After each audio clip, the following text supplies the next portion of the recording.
Once again, because Brad doesn't know how to behave himself, he has been pulled out before we actually start. Starting soon.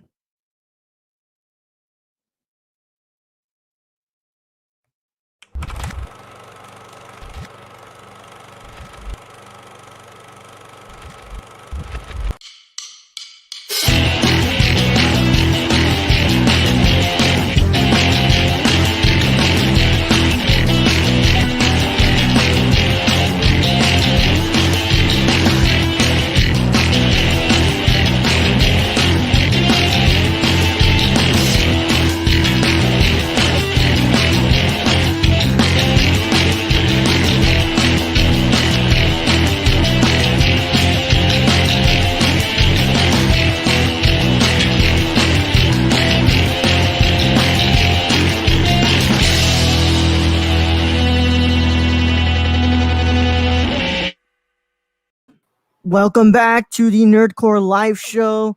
As always, it is the Nerd Ichigan here to host the show alongside my wonderful co-host, Young Yoda. How are you doing? What's up, everybody? And yes, I am the best at pulling out. Okay. All right. Yeah. So, hot off, yesterday's train wreck. God, I loved yesterday. Yesterday was so much fun. You call it a train lick. Yeah. Train wreck. You call it a train wreck. I call it a damn success. That was like successful. Successful. When I am sober, I cannot speak. Apparently. Oh, but when you drink a lot, you know. When I drink, I can't shut up. Yeah. Apparently, Brad doesn't know how to speak, therefore he can't podcast. I need to get a beer. Yeah. That's great, man. We're back here to hope you guys are having a great Sunday night here. We're here to talk with you guys. Of course, we also have our main topic point tonight. We're doing. So apparently, the creator of Black Mirror thinks that the world's a little bit too bleak to. Yeah. We'll get to that in the last 2 minutes. Whatever. But Brad, how's your Sunday going today? I mean, it's been a great Mother's Day. My mom liked the cake that Brenda and I made for her. Then Brenda's mom liked her present. It was a good cake. It was have you ever had like a turtle cheesecake? It's like got pecans, caramel, chocolate on it. Absolutely not. No. Okay, that's a white person thing then. But but anyways, we made that in chocolate cake form, and so it was delicious. Nice. Also, I watched Eraserhead. I'm about to bust. Yeah, that chocolate cake sounds good. Yeah, it was. Brenda have to make it again, but yeah. Then I watched Eraserhead today, which was that was something.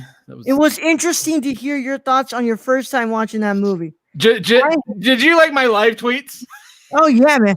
I want to see your live tweets to every surrealist movie I recommend, because Brad was just like, what the hell is going on here? I have no idea. I think, and we'll cover this tomorrow because I'm not going to go into detail on it because y'all have to listen in tomorrow on it. But I think I do understand the underlying concept. It's some old school way of thinking, the way I'm thinking of what it was about. But I could be totally wrong because this is a Fincher movie, or a Finch, or what the fuck is his name? A Lynch. Don't confuse the two different people. Yeah. I mean, they're all confusing, but whatever. A Lynch movie, which he makes Ingmar Bergman look like a fucking normal human being. I will say though, Eraserhead is one of those. So it's the first movie he ever did. And it's known for like its many themes that are kind of like different analysis of what it is about. Yeah, so we're gonna have a nice conversation tomorrow. I mean, I'll just say I didn't hate it. It's definitely weird. Definitely fucking weird. Do you like it more than Mulholland Drive? I like it more than Mulholland Drive. Yes, Mulholland Drive I can't fucking stand just because it looks like a TV pilot for 90210. I can't fucking stand it. And this looks like an actual film, like a beginning and an end. Yeah. God, I wish we could do all the Twin Peaks. No. Oof, that's a lot. That's a lot. You're asking too much. You're asking for too much. Amanda Digman is actually watching Twin Peaks. I'm really excited to know her thoughts. She's she doesn't like it so far. She's like, it's too long. It's like really. I mean, wasn't Twin Peaks the X-Files before the X-Files though? Kinda to an extent, because what's it called? Twin Peaks also branched out into movies, Fire Walk with Me, and all that. It's a lot to talk about. Leia's the one who knows Twin Peaks the best, so I think we would need to ask her ask her. But I want to just keep getting Amanda's thoughts on Twin Peaks because that's amazing. But it was really interesting to hear to see your live tweet live tweet thoughts. Sounds like you need a drink too. Yeah, on no sir, on Eraserhead, because that was like, wow, I need to recommend more surrealist movies to Brad. So I mean, do I look like a floating head? I'm wearing a black shirt, so it just makes my head look like it's just floating. I love the angle that I'm on right now. It makes me look like I'm actually hosting a real radio show. But with the curtain in the background, you're actually at a desk, aren't you? Of course. Not on the floor anymore. Oh, that was a tough month. My ass hurt so much. I've never had my ass hurt that much before. Whoa! But you know what? We sacrifice for content, right? I mean, yeah, those first 15 episodes are proof of we were gonna make it, even if we didn't have any quality. Yep. I have to sacrifice my ass and audio quality. So yeah, dude, it's interesting to see what you got. So yeah, you just knocked out Eraserhead today. You didn't watch anything else? No, because we were mostly doing Mother's Day stuff. I was going out to find different stuff. Actually, let me pull up my letterbox and see what exactly I watched this week. Because I watched a shit ton. I watched a shit ton yesterday. I watched like 6 movies yesterday. I was about to finish Alien today. I just got like 40 minutes left. That's such a good movie. God, I fucking love it's just the whole look of it, just amazing. Scott was advanced for his time, dude. That movie doesn't look like it's from 1979. No. And just to go back to this list, I feel like I'm cheating though on some of these movies because I am watching stand-up comedy. But yeah, well, if you take out the stand-up comedy, how many movies do you have watched? Well, that's a good question. Let's see. Yeah. Because I'm counting short films, and should I count short films? I mean, but then again, I'm also watching like hour and 30-minute films, which are still films, but they're shorter films. Yeah. Well, no, because that's still a feature-length film. But like in the case of stand-up comedies, like those are still like, to an extent, they're a movie. It's just like, it's kind of really hardwired to count. I would count it, but so I want to know how many movies like feature films. So I got like 11 stand-up comedy specials. Okay. So and total of I think it's 64 films or 65 now. There's 65 films. So 54 films technically I've watched plus 11 stand-up comedy specials. If I'm correct, I believe I'm at 87 with 2 series. 2 series I watched. Yeah, that's what I mean. I don't think I'll ever catch up, but even to be this close, I mean that was a feat because I was at like under 40 about 2 weeks ago. Yeah.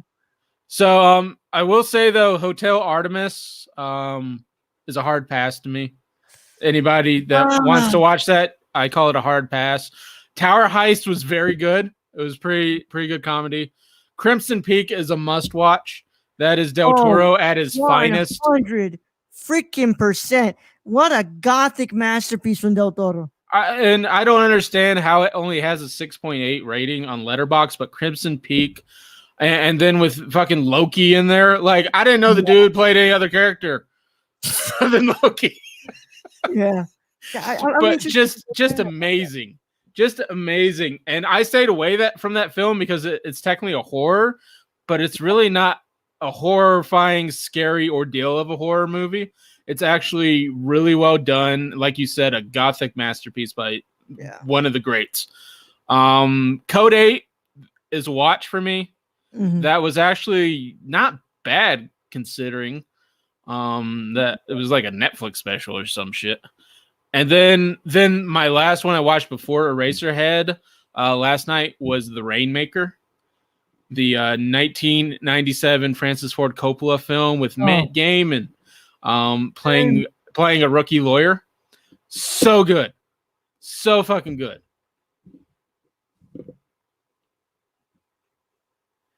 All right, yeah. I'm sorry, I was counting. In April, I watched 20 movies. And out of all of those, one of them was a rewatch. Actually, two, because of three. I'm sorry. Hold on, yeah, like four or five of them. Four of them were a rewatch. I mean, what do you consider a rewatch though? Like we consider Pitch Black a rewatch, but yeah, I hadn't seen that movie in forever and a day. Yeah. Well, I mean, it had been a long time since I watched The Matrix and The Matrix Reloaded, and I rewatched Clockwork for cinema condition and The Handmaid. I'm guessing if I had rewatched it in the last year, it still counts for me as a rewatch. So in that case, I've only rewatched two movies this last month, Love and Handmaiden, because I watched those two at the end of last year. Whereas for Matrix and Matrix Reloaded, I hadn't watched those in a while. Can I just say we've watched a lot of fucking good movies this year? Oh yeah, I mean, from our Kurosawa month to Atlantics. I watched Honey Boy, which amazing. I'm kind of just going through Snowpiercer. Jesus Christ. Yeah. Even 12 Monkeys. Even 12 Monkeys was good. Do you have anything that you've started that you haven't finished? Because I have like I have Andrew Yang's The Terrorizers that I haven't finished for my 75 Films from Asia challenge. And I started Extraction today with my dad, and we weren't able to finish it on Netflix. I mean, not anything that I know of. I'd have to go back and see. But nothing really. I mean, I had to stop and start on like The Judge with Robert Downey Jr. and then The Prestige. Then Eraserhead, I actually had to stop because we had to do all the Mother's Day shit. Yeah. And then because I had 30 minutes left. And then I just watched the final 30 minutes like before I came on. Well, you see, I don't log the movie until I'm actually done with it. You see, with Alien, I haven't logged it in yet. Oh, I do the same. Until I'm done with it, I won't log it in. And I'll have to log it in like right away or I'll forget whatever the fuck I watched. Yeah, yesterday, I believe, so when was it? Saturday morning, I woke up and was like, wait, oh shit, I didn't log Uncut Gems, my rewatch of that. Let me go back and do that. Well, I did that to yesterday. So you'll see where yesterday is. I couldn't remember the fucking name of the movie. Because right after yesterday, I watched The Lincoln Lawyer. Yeah. And so all I had in my head was The Lincoln Lawyer because McConaughey does such an amazing job in the movie and such a good movie that I couldn't remember what the fuck yesterday was called. Mm-hmm. I'm on the race for 600, man, on my Letterboxd. But yeah, I'm pretty sure I'm gonna hit 100 for like next month because I'm gonna finish up The Terrorizers tonight and watch Eraserhead tomorrow. So, it also helps that we do a podcast. So 5 movies a week, right? 5 movies a month. So that already adds to our list. I mean, plus some extra stuff thrown in there. Like we know we're going to talk about Tiger Tail eventually. Yeah. Like we talked about Parasite last time. Mm-hmm. I mean, there's a bunch of other good shit that we'll get to. Yeah. I'm just happy we talked about Clerks last time. Like that was one movie I've been trying to get to talk about for a while, and we never had the right month for it. Yep. And I know you want your Kevin Smith month, and it's gonna happen. But I'm glad that you were able to pick that because it was great. But yeah, man. So far, it looks like you're gonna be catching up soon. Like I said, it's weird to see you catching up because usually you'd be really behind. So that must mean I'm slacking hard, man. Well, or you just had like. I mean, remember you were stuck in quarantine there, not in Brownsville. I don't know if I was supposed to mention that or not, but not there, but like before in Houston, you were kind of just quarantined in the house while I'm still running around working. Yeah, but I was also doing like a bunch of schoolwork, so much looking at a screen that by the time I had to watch a movie, I was like, I don't want to watch anything. So like I would just stick to watching them at night, and that's when I would watch like Scary Movie 2, and I'm like, I just need something to help me fall asleep real quick. So I couldn't watch, like stuff I want to watch from my watch list. But and for me, I just get in the mood for something. Like for some reason, I want to watch Russell Crowe movies. So I ended up watching first The Water Diviner. He was in that. Nice Guys. I watched The Nice Guys. So that was good. And then A Good Year. I don't know why. I was just feeling Russell Crowe at the time. And then I kind of got into a Matthew McConaughey mode. So I watched The Lincoln Lawyer. And then I wanted to see Robert Downey Jr. before, the whole Marvel thing. So I went back, watched The Judge, which was pretty good. And then I ended up with like a bunch of movies that I had been wanting to watch, but just never had the time back in the day. So like The Soloist, I've been wanting to watch that movie forever and a day. And that also had Robert Downey Jr. Limitless, The Prestige, Tower Heist, Crimson Peak. These were all movies that I'd wanted to watch when they first came out, but just never got to. Yeah. What year was Prestige? I want to check that. It's pretty far back. 2006. So that's the one he made in between Batman Begins and Dark Knight. So he makes that one, and I believe he makes Insomnia in between Dark Knight and Dark Knight Rises, if I'm correct. It's crazy. He didn't take time off. But well, here's my question though. Christopher Nolan, they always bring up, I think it's The Dark Knight Rises, Dark Knight Rises. And then they always bring up Inception. Those are like the two big ones they bring up. They never bring up The Prestige, and this movie was just fascinating. And it was just like a fight back and forth. And you're just like, who's going to come out on top of this? And then it's finally done, and you're just like, you feel like you've done 10 rounds with Mike Tyson by the end of this film. Yeah, dude. Hold on. Insomnia was in 2002 with Al Pacino. I do want to watch that one. I haven't watched that one. Yeah, but they bring up Memento and all those. Nobody brings up Prestige, dude. It's quite interesting that they don't bring up the Prestige because it's one of the biggest big ones. Yeah, so in between Batman Begins and Dark Knight, he did the Prestige, which kind of makes sense why Michael Caine is in it. Yeah. Oh yeah, and then Dark Knight, in between Dark Knight and Dark Knight Rises, he made Inception. So yeah, it's crazy. He didn't stop working. Like he's like, oh, I'm making another one. It's crazy. He people could say like he took a break from Batman to make Inception, but like that's crazy. In between, probably one of the most famous trilogies, he also made two really big movies that one of them is heavily overlooked and one of them is probably seen as his magnum opus. Well, and you think about it, none of the fucking movies are bad. They're like they're not even like considered mediocre. They're considered great. And they're just one right after another. Yeah, man. Yeah, it's crazy. That's just why Nolan is the powerhouse director that he is, and we still don't know whether Tenet's going to be coming out in July, so we still need to find out if our Nolan month is in July or not. But I mean, I don't know if anything's coming out this year the way people are acting.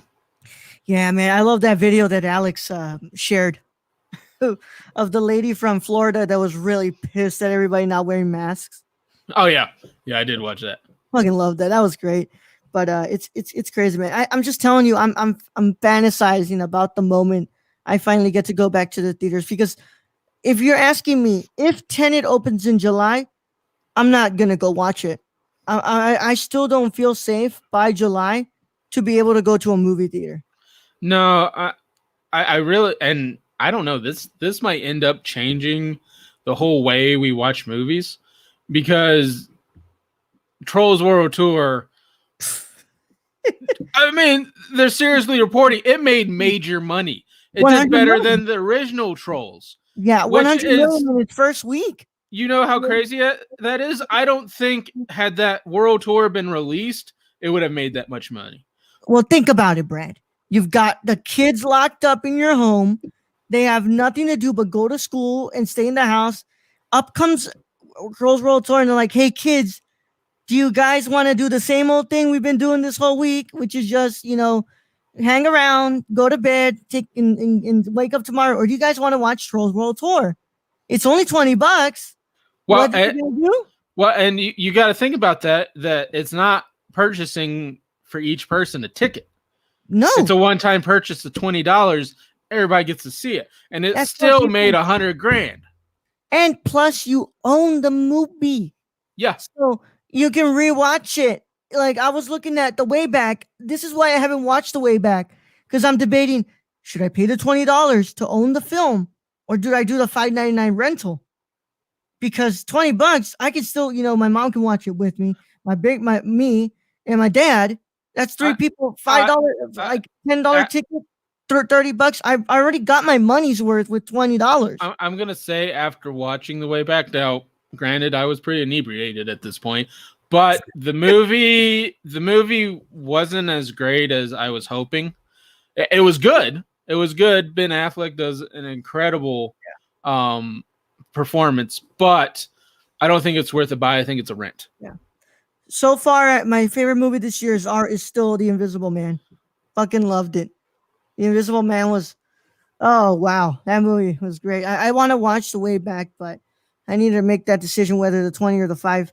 But it's crazy, man. I think that I think cinema is about to change, and not the way we want it, because I miss the theater experience Well, more well, than anything.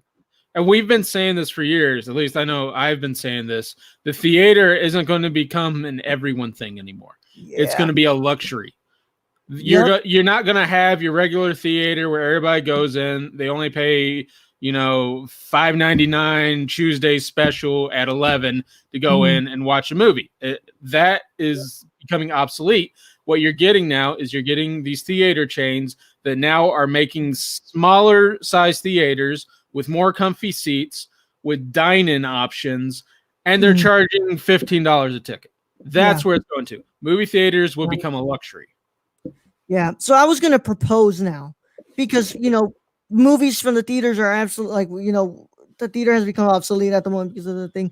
What I was gonna propose, if we don't have anything to really watch for Saturday morning reviews, I say we do this. I say I pick a movie from my watch list on Letterbox that we haven't watched. You pick one on yours, and then we toss a coin, and that'll be our Saturday morning review. I'm okay with that. I mean, Yeah, or even if we don't have that, we just do another fucking live show. We just it's true. we grab somebody randomly on, throw them on here. True, but Saturday, well, because the Saturday morning reviews are for the morning, and then we do live show at night. I was just thinking, like, that would be pretty cool. Like, you choose something from your Letterbox watch list that you haven't watched. I choose something, and then what's it called? We just toss a coin and see which one wins. But yeah, because it has to be one that you haven't watched, because I know I have a lot of my watch list that I need to rewatch that I And plan to rewatch. I actually need to create a watch list so I can know which ones I want to watch. Well, yeah, you just press that thing, add to watch list there, and it's just I got a lot. I've got so many movies in here. Like, I have Come and See. I was supposed to do Come and See for my 500, but podcast ended up taking that, and it's like, oh, my 500 was actually Howl's Movie Castle or something. Mm-hmm. And but yeah, I got a lot. Son of Saul, and I have a lot of. I have, like, I go through my friends' watch list, and I basically choose all this. I go through there and I get all the stuff. So, like, I have a lot of, like, Korean films that I want to watch here. Like, it's pretty crazy. I've got a So that's girl. how I do that. Okay. Yeah, yeah. So See, yeah, so I just added The Last Black Man in San Francisco to my watch so, list. yeah, I got. Wow, I got, what's it called? Kiroku, Pampoko, The Cat Returns. It's like, you can see, like, if you look at my watch list, there was, like, moments where I was like, okay, let me add all the animated films I really want to watch. But I like stuff like Argo, the Dallas Buyer Club, uh, Gravity. Those are rewatches I want to watch so I can log them correctly. But those Mm-hmm. are movies I've already watched, so it's quite interesting, man. We'll do that starting next week to see what's up. But I think that will add a variety of stuff that we watch, because I have a crap ton of stuff in my watch list. Of course, we can't choose Matrix 4 because Matrix 4 hasn't released yet. Yeah. Yeah. And who knows when it will release. Yep. Yep. But yeah, so I didn't get to watch UFC. I'm not gonna watch it. I'm not gonna pay for that. But it was interesting to see live sports return in that manner. Dude, what Dana White is doing is basically Mortal Kombat. Did you know? He has an island where he takes the fighters to perform in a remote area with no fans and nobody. It's just there. It's just the fighters and the production crew. Doesn't that sound like Mortal Kombat? I mean, that totally sounds like it starts on the beach and then goes into like the arena and shit, or like the forest where you have to face Scorpion. Do you have like different areas where they just kill each other? Basically, I mean, this is the problem when you have too much money. You become a supervillain. Elon Musk becoming a supervillain. Elon Musk becoming a supervillain. Jeff Bezos already a supervillain. Yeah, he's fucking Lex Luthor. Look at that dude. I mean, Dana White, supervillain. He's got his own little island where he forces his dudes to fight for money, and probably to leave the fucking island at this point. Like it's crazy, dude. It's crazy. Like it's literally Mortal Kombat. Like what? I mean, which one's Goro? Like, who's got the forearms? Oh, good Lord, man. It's but hey, I'm glad people were able to watch live sports again because basketball ain't coming back. You know, it's basketball wasn't coming back. You know, I'm still weary about the NFL having its season. I disagree with you. I think basketball will come back, but this is how they're going to play. They're going to play horse. Yeah.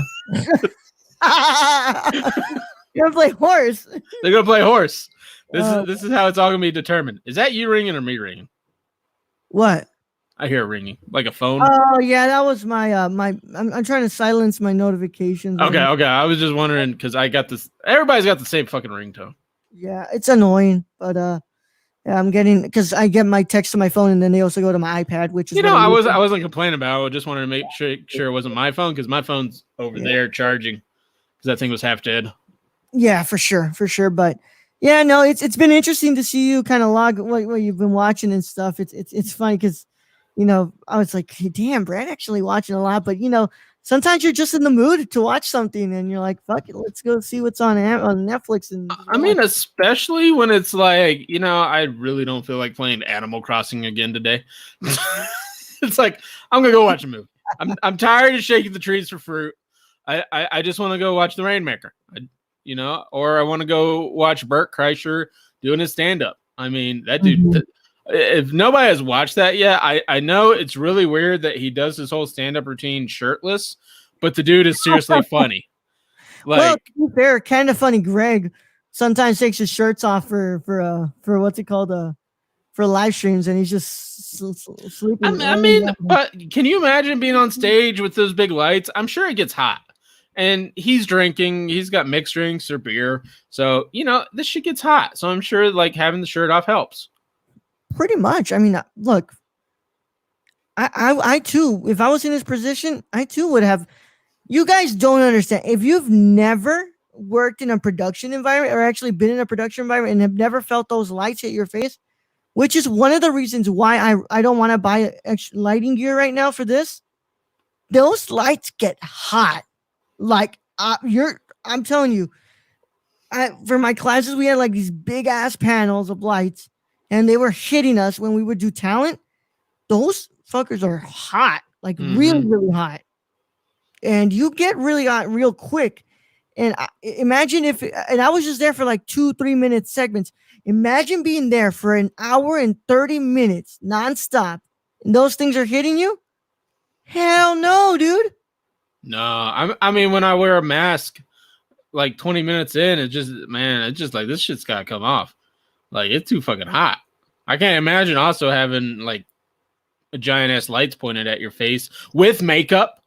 That's just on top of it.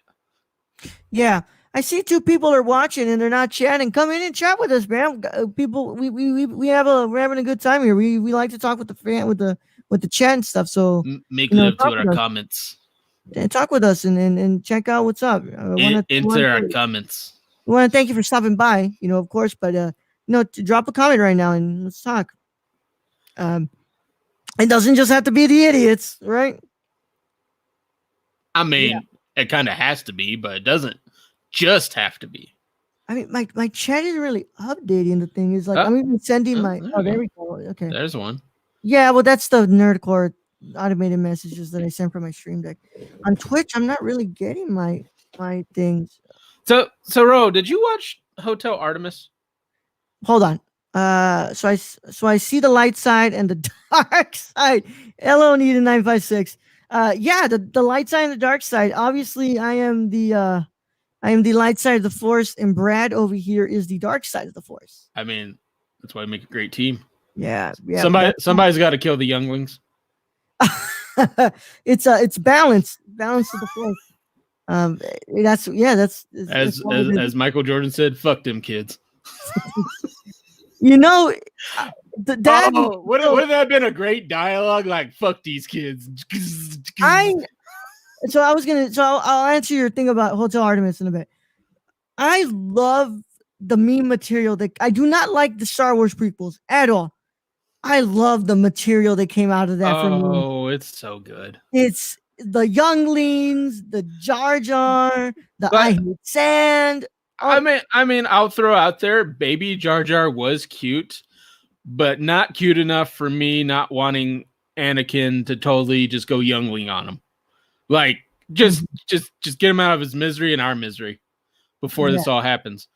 Yeah, Jar Jar is something else, but baby Jar Jar was kind of cute, but like at the same time, it was kind of scaring me. The only way I will accept Jar Jar, and I know we have a good friend who loves Jar Jar. Has a tattoo. Indeed. But the only way I will accept Jar Jar is if they come out and they officially say he was a Sith. If mom and dad were fighting the other day, who's mom and who's dad?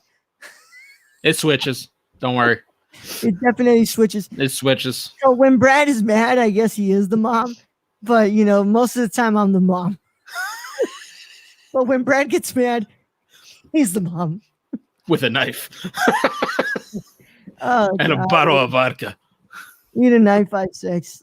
Thank you for stopping by. I mean, but the theory of Jar Jar being a Sith, right? 100%. Like he totally just plays it up that he's this fucking goofball falling all over himself, and he completely fucks everything up, not on purpose. But as a Sith, he's actually doing it in the background and like, yeah, I'm totally fucking this up on purpose. I'm like, who can honestly be that uncoordinated? Yeah, there's a lot of theories with Jar Jar, and I don't want to get into a lot of them, but then he provides the vote that puts Palpatine up in power. So it would not be a hard jump to go. Jar Jar was totally Sith. Yeah, to an extent, probably, but also he was probably just a throwaway character. That the fact that people made the fact that people a throwaway character that got such a cult following that they're like bring up theories about him and stuff. And George is probably I think he was a character that got so much fucking screen time for no goddamn reason that people are just trying to make theories on why he even existed there.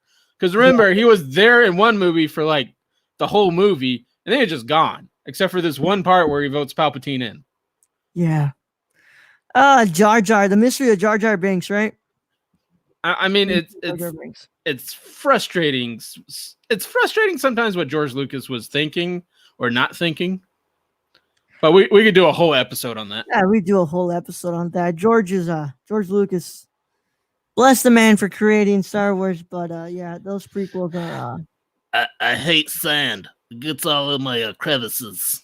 It gets in the crack. It's rough, coarse, and it gets everywhere. It gets everywhere, like everywhere. Yeah. God. Like I said, so great terrible movies. Great meme material. I mean, but that's what you kind of get. Like, even Venom, terrible movie, great meme material. Oh, great! Like a turd in the wind. Yeah. I promise you guys, we're getting that ready soon. Look, basically what we're trying to do here is get back to our what was our regular schedule.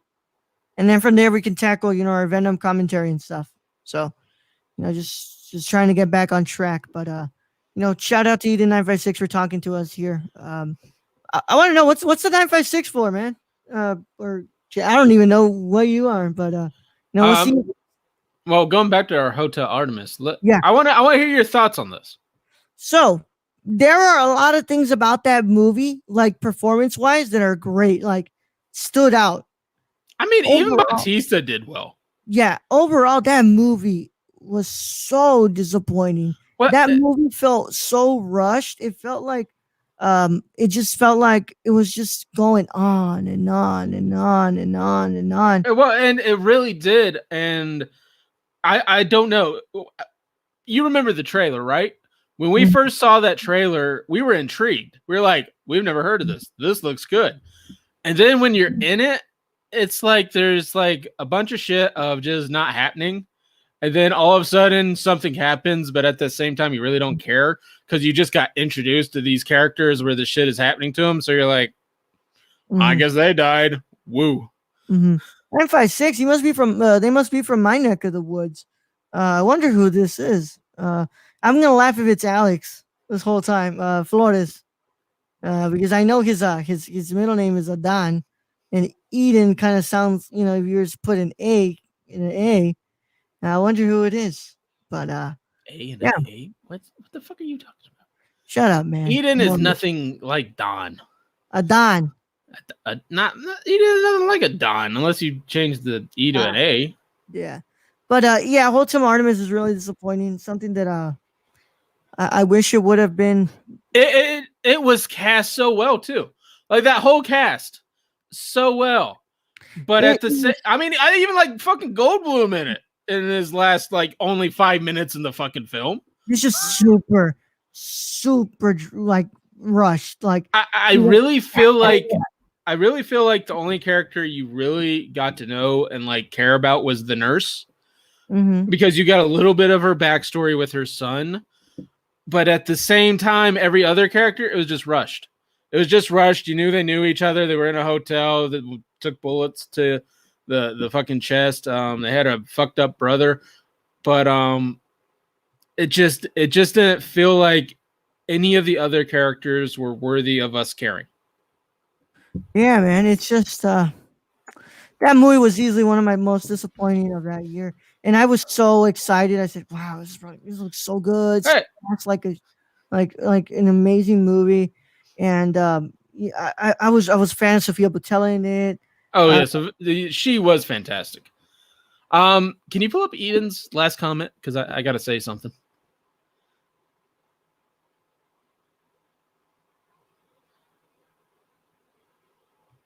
All right, yeah, here it is. LOL, no, I stumbled on your Twitch the other day looking for something to listen to. I just want to say that's how I actually got into being a host or co-host on this podcast. Well, thank you. You didn't 956 for dropping by, man. I didn't even think that this would be like a, because I have friends on Twitter and obviously that stuff from my area here, from the 956. So I thought like, oh crap, like somebody must be watching from my friend group, but no, it looks like you're just some random person who stopped by. So I really do thank you for that. I mean, that's dope. Yeah. If you got Twitter and all that, make sure you go on and follow us there and talk with us. We love to be active in there. I mean, you could. He's been wanting to fire me forever and a day. Sorry, I don't know. You might.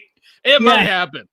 You have the opportunity to come on the show if you're a Patreon supporter, $1 and up. Like if you were to pledge, you have an opportunity to come on. But host, I don't think you want to replace Brad. That's too much of a hassle. Ain't that the truth? Excuse me. Don't want to burp into the microphone. Take a shot. But yeah, man, it was really disappointing. But Boutella, I love Boutella. She was great. Do not cross my line. It's like, nope, ain't crossing that line. No. I'm going home. Yeah, I love her, dude. She's one of my her. But Batista did such a fucking amazing job. Yeah, I mean, the cast was there. Whoever was the casting director got it. They got it perfectly. All of them worked well. It's just like you said, this movie was only like an hour and 35 minutes or something. So I don't think it was enough for people to actually know these characters. Yeah. You all from Texas. I'm from McAllen. Awesome, man. I'm from Bronzeville, of course, as Brad has said.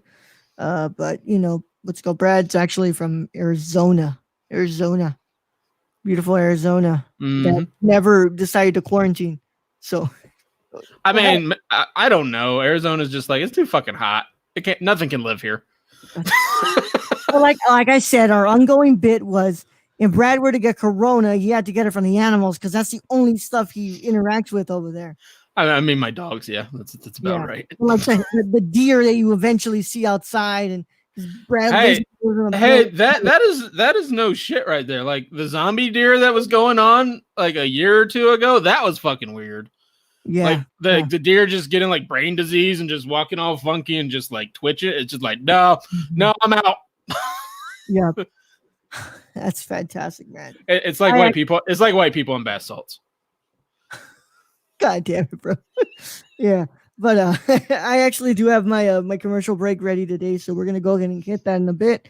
But yeah, I just agree with you, Brad. That movie could have been something else, and it would have been better. They had all the pieces, and they dropped the ball.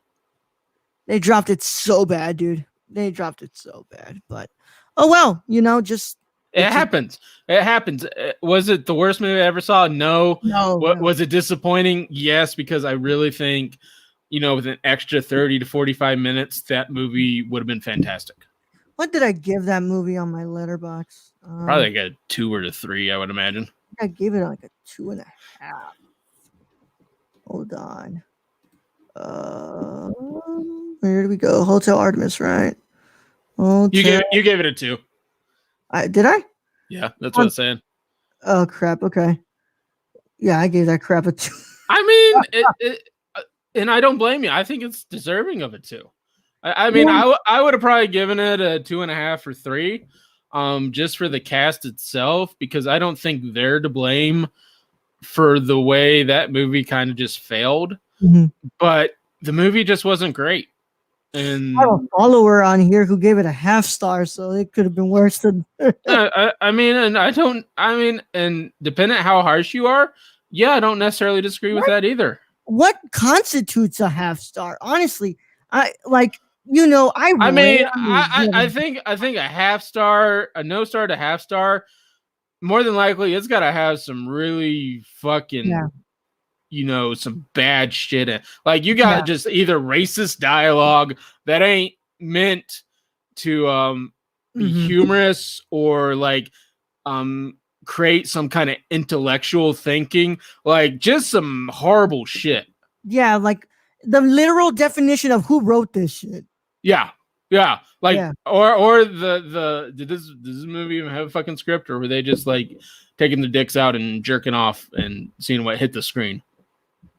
Yeah, I only have oh wow, I don't even have a 0.5 star.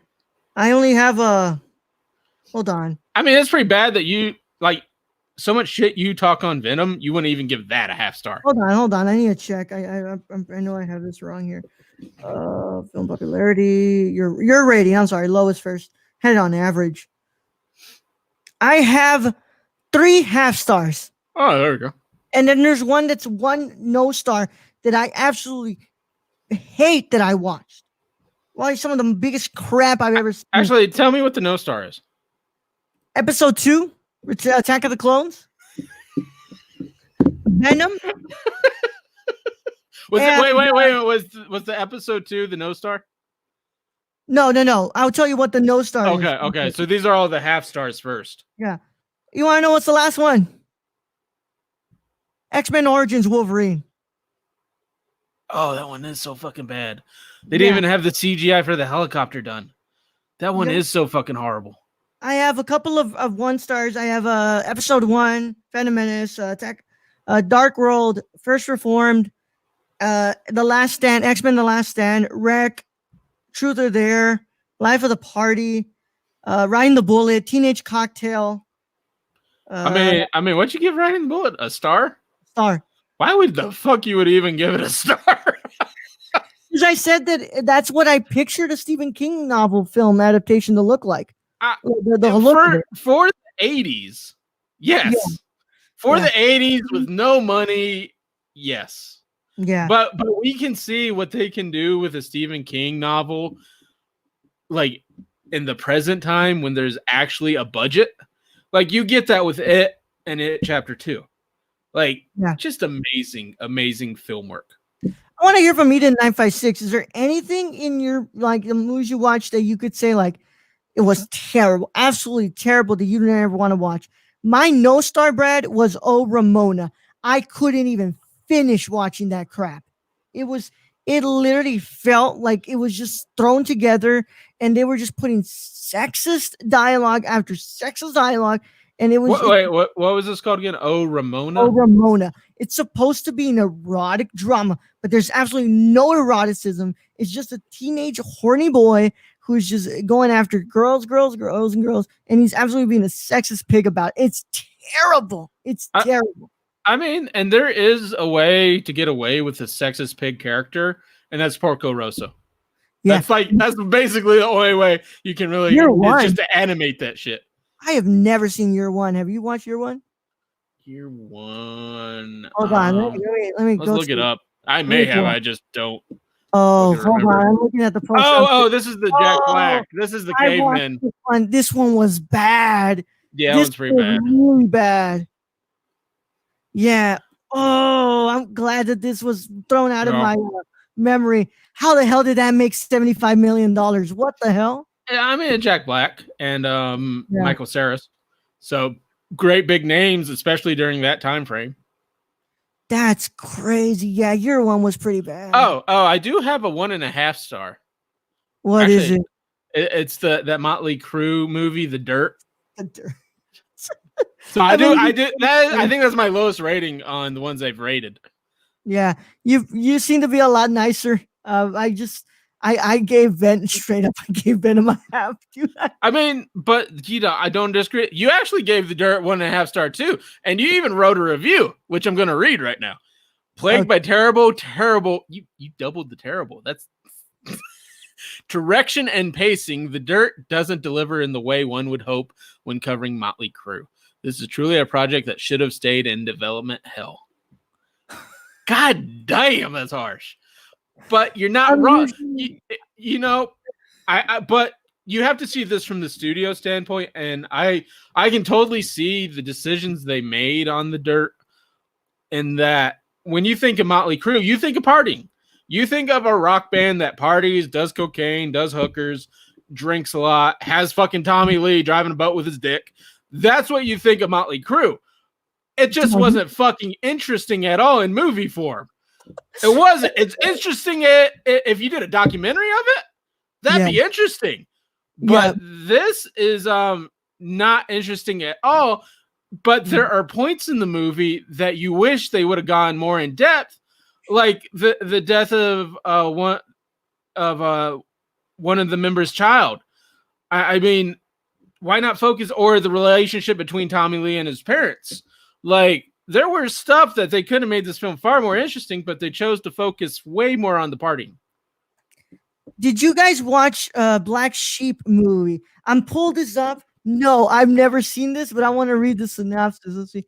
Sheep-fearing Henry returns to his brother's New Zealand farm, hoping his sibling will buy out his share of the property. However, he finds what he finds are genetically altered sheep that prey on humans and turn their victims into undead woolly killers.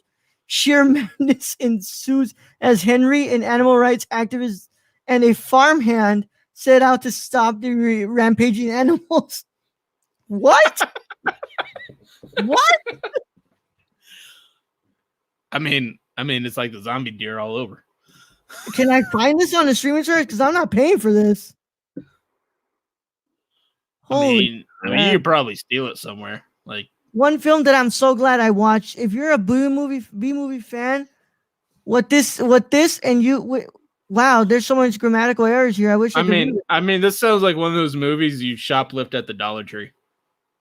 Black Sheep is a criminally underrated dark comedy featuring some fantastic practical effects, gore, and some generally funny one-liners. Is this film for everyone? No, hard no. But this is a film for horror comedy fans. Oh yes, it's dark, creative, original, and no. I mean, it can't be any worse than Riding the Bullet, for a B movie. Yeah, it's a hilarious B movie. I agree with that. I'll probably watch it one of these days. I'm just not gonna pay for it. Let's be honest here. But yeah, no, I'm Ian 956. I really am enjoying your input about these movies because I completely forgot about Year One. That movie was terrible, terrible. Yeah, that was bad. That was bad. But I've never heard of Black Sheep. Other than the famous B movies like what's it called Dolomite. I don't watch a lot of B movies. It's hard for me to say that I've watched a lot of B movies, but I mean, I guess we'll see. Send us your favorite ones, and I'll probably write them down and see if I can watch them one of these days. But yeah, Brad, you have no idea how much I hate writing a bad review. It pains me. I mean, but I think when you do a movie podcast and a movie review podcast, you have to know you're going to get one or two of those that you're going to have to review, and also that probably makes some of the best episodes. Yeah. I mean, let's bring this up. Have you seen Bad CGI Sharks? Did you watch that? Yes, of course I did. Okay. Loved every minute of it. Okay, yeah. That's the thing, though, is like some of these movies you go in, you not know what to expect, and you're just blown away. I mean, and this isn't even because we even like the directors and, they're awesome, but the Bad CGI Shark movie is just one of those movies. Yeah. It's fucking fun to watch, and you're just there's movies that know what they are. Yeah, and they play off that. Yeah, but I mean, one that obviously were set out to do something, and they were just terrible. And Year One, Shallow Hal, it's stuff that just doesn't hit the fucking mark. Orange County just doesn't hit the mark. But going back to Bad CGI Sharks, like you said, they're movies that know what they are and they build on that.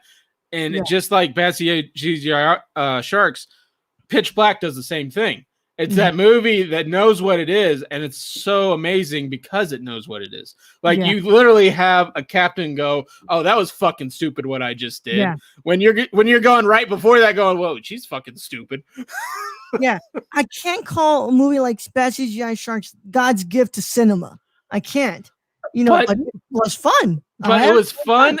It knows its place. It's worth a watch. I mean, I actually have the DVD up here over my place because over my computer desk and everything, because that's how much I enjoyed those guys, but I also enjoyed what they made, and I really want to see a Bad CGI Sharks 2, and that's just honest.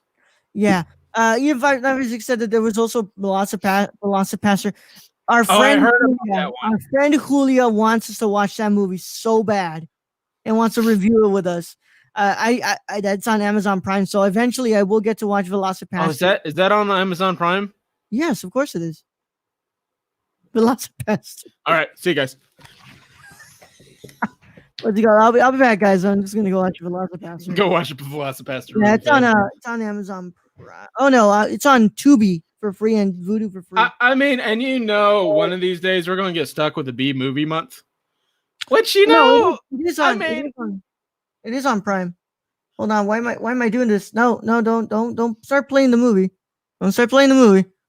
This is how we get demonetized and how we don't win. Yeah. The Velocipaster is on Amazon Prime for free, where Prime users. Yeah. So it's quite the thing. But I'm gonna go take the commercial break so we can cut back and talk about this main topic, and then we'll leave. So just stay put everybody, and we will go ahead and come back after this commercial break. 8 hours later. I'll pull Brad out, and me. We'll be back, guys.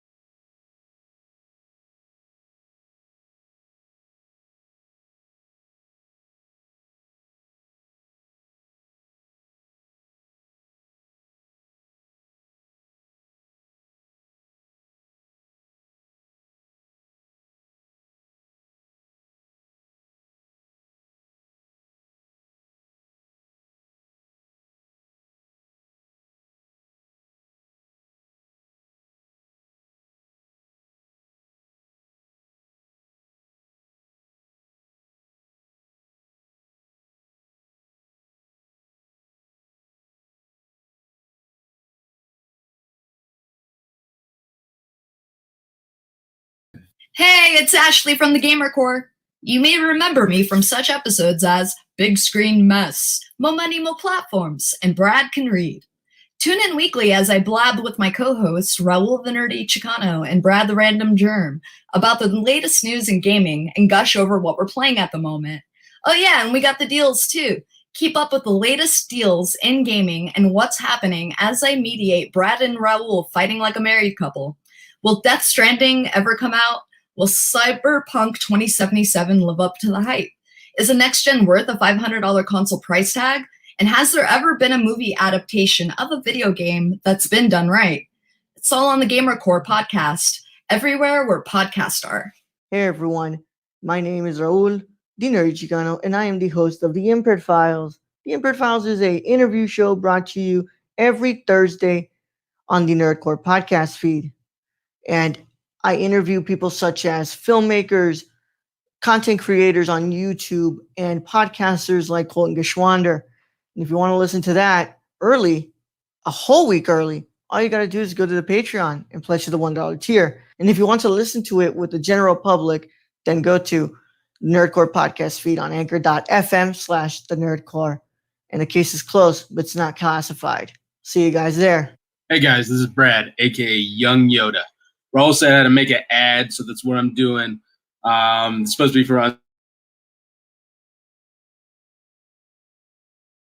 This podcast feed. You can find me on the Nerd Cores, on Gamer Cores, on Nerdy Chicanos sometimes when I get lost. But for this particular one, I want you guys to go check out Unstructured.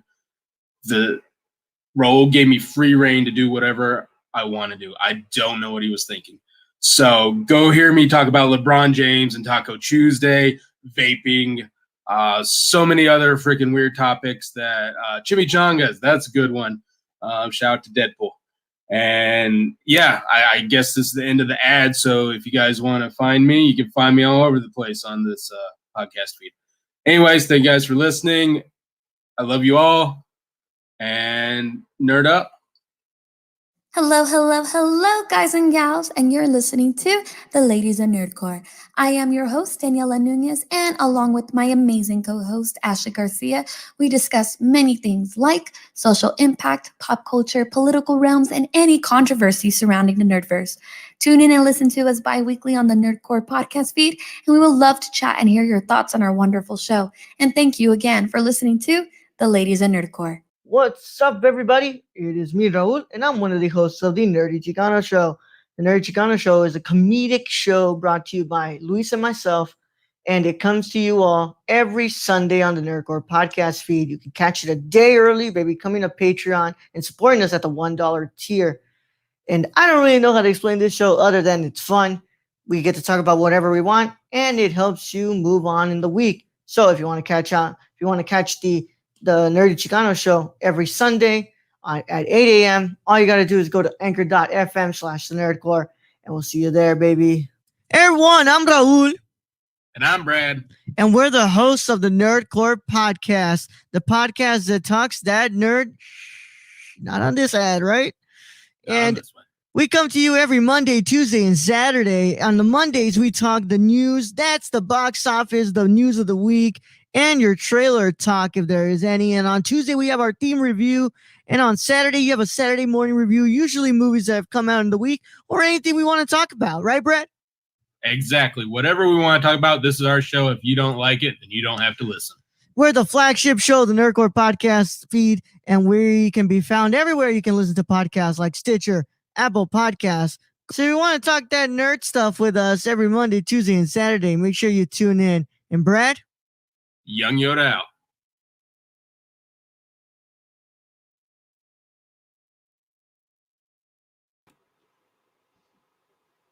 All right, we're back from commercial break. I'm sorry for that. I forgot that I had to be on the brand part. But I love how we lost the viewer during the commercial break. They're like, no, it's too many commercials. What are you guys doing? I mean, I don't blame them. I just stubbed my toe during the commercial break. Well, look, I figured out what hell is just stubbing your toe over and over again. I tried to cut out commercials out of it. I have the original files. One of them is not transporting the audio with it when I bring it to the timeline on my editing software. So like it's hard for me to update this commercial break, and like so I'm just gonna have to play with that for now because I can upload the video. It's just too long. I need to find a way to cut it out or like find out what's going on, why it's not bringing the audio with it.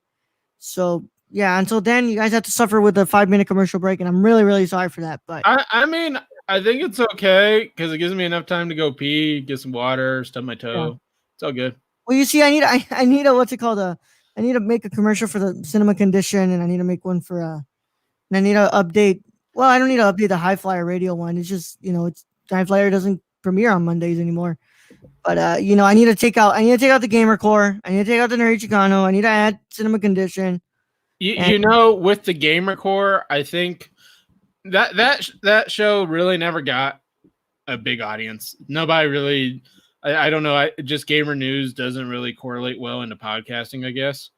But using them as a topic for the live show is amazing. Like The Last of Us 2, that went well. Even though I would like to see what the Gamer Core could do on this type of platform, like StreamYard having to be streamed. I want to see what the Gamer Core could do with that. Oh, could you imagine doing a Gamer Core episode and then talking about what's going on with E3 while E3 plays? Yeah, that's what I'm telling you. I would like to see how Gamer Core would work now that we're streaming, because on the audio replays, I will be frank with you guys, Gamer Core wasn't doing as hot as we wanted it to on the audio replays. But I have a strong feeling in my bones that if we were to take Gamer Core serious and bring it back and do it on here with the three of us, I think we could do something big here. But it's just schedules have to fit again. Everything has to come back into place. And I'm not going to have it be rebooted during this time, during a pandemic, which is not going to happen. Once we get back to normal life, I want to bring back the Gamer Core. But I think that, I think that part of the reason why it wasn't doing well, it was because it was strictly a podcast.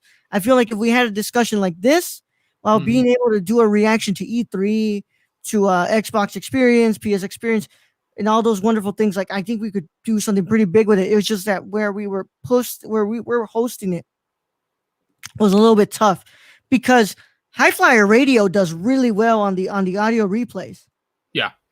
Well, it's also a wrestling podcast. I mean, that wrestling podcast, they're pretty oh yeah, popular. It's pretty popular. And like, Ladies does really well.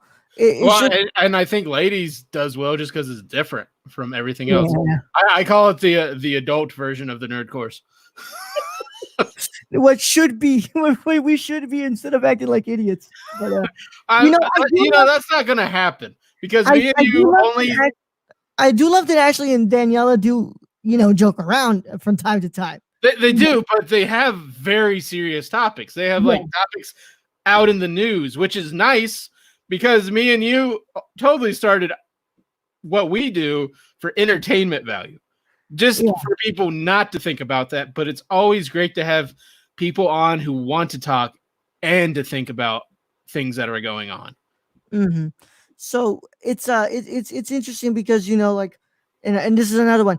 Cinema Condition seems to be doing really well on YouTube, and the audio plays on its own feed. Some of them are pretty good. Like when we started the first feed, it was bumpy at first with views. We're kind of getting there with Cinema Condition. The only thing I'm scared of is that there's a period during the Cinema Condition where there's a break.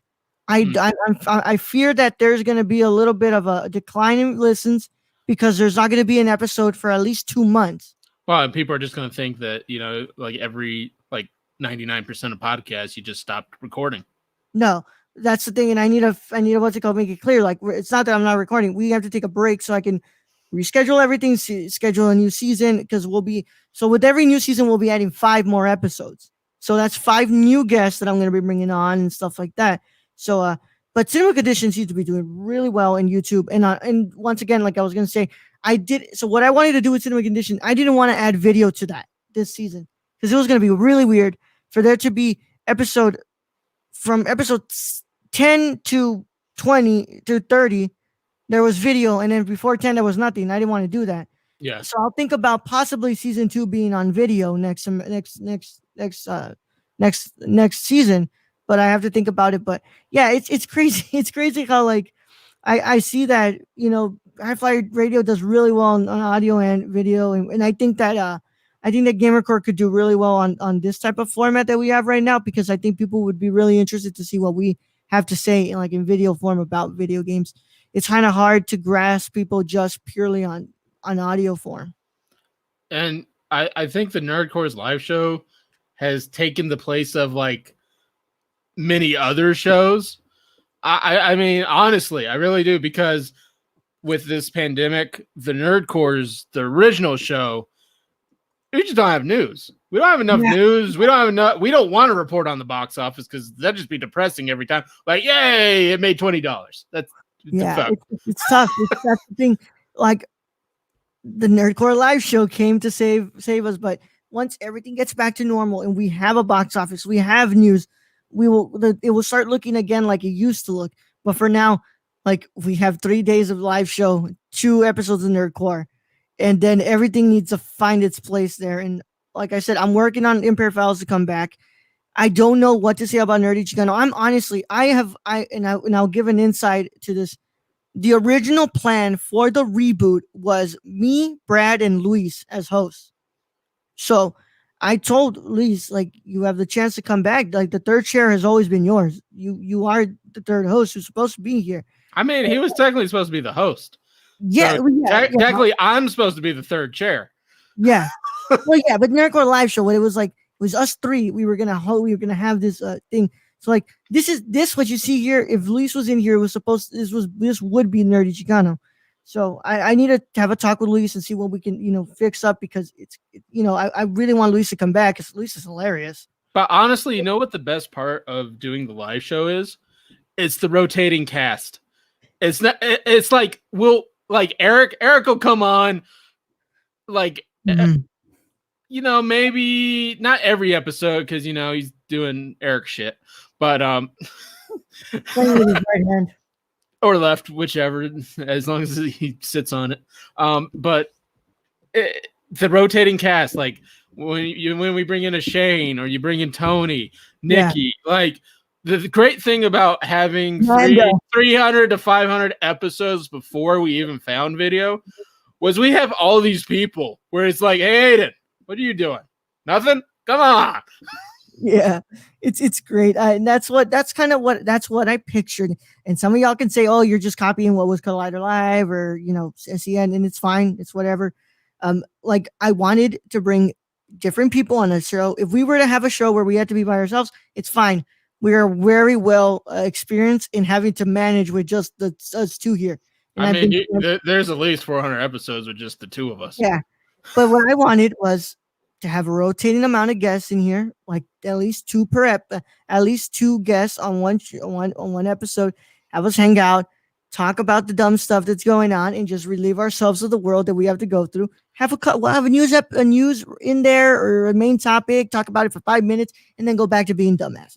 Have you figured out how we do, like, we can do 3 live shows in a row and still find new dumb shit to talk about? I haven't figured it out yet. It's like perpetual. It's the best, man. It's the best. But it's time we talk about a topic, and we've got to get in here. Eden956, I would like to know if you watched Black Mirror, because I want to get your take on this. Can I just throw it out there that I have not seen Black Mirror, but I've heard enough about Black Mirror that I totally get the premise? Yeah. So Black Mirror career. So Entertainment Weekly, Black Mirror not working on season 6 because we already feel depressed. Charlie Booker gives an update on the dystopian Netflix series from James. I'm too sad to make a show. Yeah, no, he's not saying he is. Everybody is too sad. Everybody's too sad for shows. Black Mirror creator Charlie Booker believes humanity could use a bleakness break. Booker revealed to the UK's Radio Times that he's not currently working on writing season 6 of Netflix's Emmy Award-winning series, because we've already found ourselves plunged into a nightmarish dystopia like those explored in his shows. I've been busy doing things, Brooker told the publication. I don't know what I can say about what I'm doing and not doing. At the moment, I don't know what stomach there would be for stories about societies falling apart. So I'm not working away on any of those Black Mirror episodes. I'm sort of keen to revisit my comic skill set. So I've been writing scripts aimed at making myself laugh. Um, that fits the. It's a bit like how after Donald Trump was elected, the writers of political shows said he made their jobs tougher because the reality of American politics became more wild than anything they could credibly script. I mean, except for The Onion, which was just predicting shit. Yeah, The Onion just absolutely came through with the material after the election. I mean, even now they wrote shit and then it would come true. And I bet you the writers are going, we just need to stop. Like, we just need to stop thinking what's out there. And then because it just keeps happening. Yep. Yep, it just keeps happening. Look, I want to say the world has gotten to a certain point where the creator of one of the most depressing shows says that maybe right now is not the time to make this type of content. I don't agree with him. I think that for some people, like the reason why I love films that are so depressing is because it feels cathartic to me, and it doesn't make me more depressed. If anything, it feels like more cathartic. And I would not, I'd be pretty down for a new season of Black Mirror. But I understand the feeling of not wanting to already depress the world. I mean, I guess I can see where he's coming from, but at the same time, look what people are watching. They're watching The Witcher, which is not the most happy-go-lucky kind of show. They're watching Watchmen. They're watching Contagion again. Contagion. I mean, people are binging all these sad, depressing, apocalyptic shows. I think because they want to get away from what they're dealing with, or they want to figure out how to deal with it. I mean, that could be a thing too. Yeah. So it's crazy, man. I read this and I'm like, what? Like, are we really getting there already? That, like, I mean, if you were to ask me, my scripts have not stopped being depressing. I kind of am wondering though what his comedic scripts are. I want to know what they look like. I mean, is it like a dark comedy kind of, or is this like some weird out there shit? Yeah, but so I want to look this up. Hold on, Chris Brooker, because I don't know. Maybe we have seen something from him that's funny. No, I don't want to know my location. I mean, I have been watching quite a bit of stand up, so. Well, of course, I think I can see what he's saying. Yeah. By the way, I'm sorry. I was gonna say. By the way, go check out Mark Ellis's stand-up special, "Dog Stepfather" on Amazon Prime. Hilarious. I love it. It's I watched it on YouTube and it was just freaking hilarious, dude. What has this guy done? Chris Brooker, Born England, of course. Where the hell is freaking? Okay, this is not the same Chris Brooker because Black Mirror's not here. You just Wikipedia Black Mirror and it should pop up. Well, yeah, but I kind of just decided to go to IMDb. Hey guys, this is Charlie Brooker. This is how we internet. Not Chris Brooker, it's Charlie Brooker. Well, that would explain it. So that's set. Nathan Barley. Damn, what else has this guy done? Crunk on Britain. So a bunch of like British TV. Trying to see what else he's like. I mean, it doesn't look like anything comedic. Like he's like they had Dead Set, Black Mirror, Bandersnatch, and Black Mirror. Yeah, the 11 o'clock show. What has he produced? I want to see what he's produced. Kunk on Britain. Yeah. Mr. Biffle's found footage. The Trojan Arse Protocol. I want to know what that is. Hold on. Hold on. You might get a virus from that. Hold on. I don't know what this is. Trojan man. There's no synopsis. I hate when there's no synopsis. But it's supposed to be comedy. But yeah. Yeah, it looks like it's just a bunch of British television and comedic television. But I would like to see what this guy does with the comedic stuff. Because I love Black Mirror. I think Black Mirror is great. It's just pretty hard to watch sometimes. I mean, there are a shit ton of stuff that I wish would come back during the pandemic that are just gone now. If I could just get one more Watchmen episode, right? I want to go back to when Watchmen was on the air, and Brad was like, "I can't believe they do it. Every episode seems to outdo the next one," and we were just like having so much fun just reviewing those episodes, and we were just like, "Wow, I can't believe it. They did it even better. They did it even better." And then, the only other episode the only other show we've actually commented that same comment on was Glow. So very few shows can like every episode elevate themselves. Yeah, I just want to go back to that. I want to go back to March when we were watching Watchmen and just go back to that feeling of like, wow, it's just better, and better. Just threw that whole season. You're just going, what the fuck? What the fuck? No, really, what the fuck? Yep. Just give me one more episode, please. But I mean, like, look, whether we get a Black Mirror season 6 or not, it's fine. It's whatever, you know. I mean, we're eventually going to get it. He probably has something written, I would imagine. Yeah, I can't believe him if he says he hasn't written something since the last episode of Black Mirror, a year and a half ago. Like, there has to be something written. It's just like he doesn't want to produce it right now. And honestly, I'll just say this, like, dude, yes, times are rough right now. We're all kind of depressed in a way. We were all kind of depressed anyway before. Might well be more now. What the fuck were we during season 5, 4, 3, and 2, and 1? I mean, we might have been that way anyway, but the stuff you make and the stuff you produce, they take our minds off the real world. Yep. And that's what's important. Yeah. So, and I guess that goes to everybody else. Like, you know, if you're making a podcast, you're making YouTube videos, whatever, and you're like, oh, this really doesn't matter. Like, nobody's watching. I promise somebody's watching, and your content does do something for some people. So, you know, I think we need to realize that, especially as creatives during this time, like just writing a 5-page script and you're there and you're like, okay, well, who actually cares about that? I promise somebody does care about that work and they will appreciate that work. So, you know, if it's just, to me, my mentality is always, if one person appreciates it, I've done my job. I'm good to go. If there's just one listen on every show for the rest of our time, yeah, it's gonna kind of suck. But like, I mean, we came into this going, well, nobody's gonna listen to our asses. And then somehow you guys did listen to us. I don't know.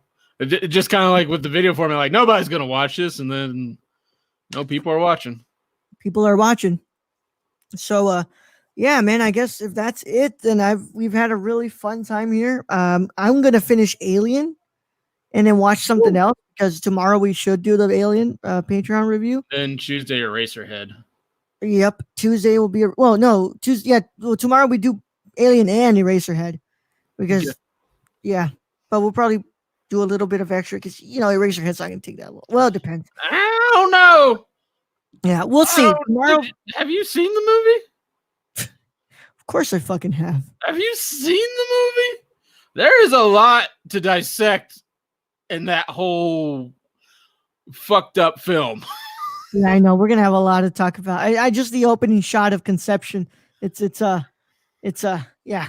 I can't wait for tomorrow. But we should have the Patreon mini pod just either tomorrow or Tuesday. I am recording the next episode of Cinema Condition on Wednesday. That's gonna be fun, and I will keep you guys updated on what that will be. Wink, wink. It's a past guest coming back. Wink, wink. Wink, wink. It's an animated film. Wink, wink. Wink, wink. It's not me. It's not Brad. He's next. He's the one after this one. And then It is an animated film. And then fingers crossed, we get RB3 on the third week. So, because So RB3 and Sabrina from First Cut have already picked their films. They're already booked for Cinema Condition Season 1. I'm still working on Andres. I need him to follow me so I can send a DM. I mean, have you tried Jay Washington? I think that would be amazing. I don't know if I could get him. I mean, bro, you got to think about this. It's quarantine. Yeah. Everybody's like home. My fear with reaching out to people like Jay Washington, John Roca, Dorina, is that I feel like I would have to pay, and like I don't know if I could meet their rates. You know, like what if they're like, yeah. True. Which is, I want to get to that point where we can pay people like Shane to come on this show. Well, and you know, we've always left it open. Like when Jason Inman would come on, like they can promote what they have out. Yeah. Freely. And I know, especially during this time right now, getting money is a little bit tough. So it would pain me to be like, hey man, I can't pay you when that person does 100% deserve to be paid. And I know that the people who have come on this show, you could bring up that even your co-hosts don't get paid. Yeah, I know. Like it's like, yeah, well, I kind of wish that I will cross my fingers and see how I could get some of those people. But you know, I think if we could get Jay Washington on this type of show, Jesus Christ, it's gonna be a fun time. I'm gonna love every second of it. But yeah. So with that being said, it's been a wonderful time here with you all. And I want to go and say goodbye. And we'll see you guys. Well, you'll see the Nerdcore on Tuesday. For Patreon supporters, you'll have it tomorrow on Monday. But we'll see you guys next on the live show on Friday. And with that being said, it has been a lot of fun.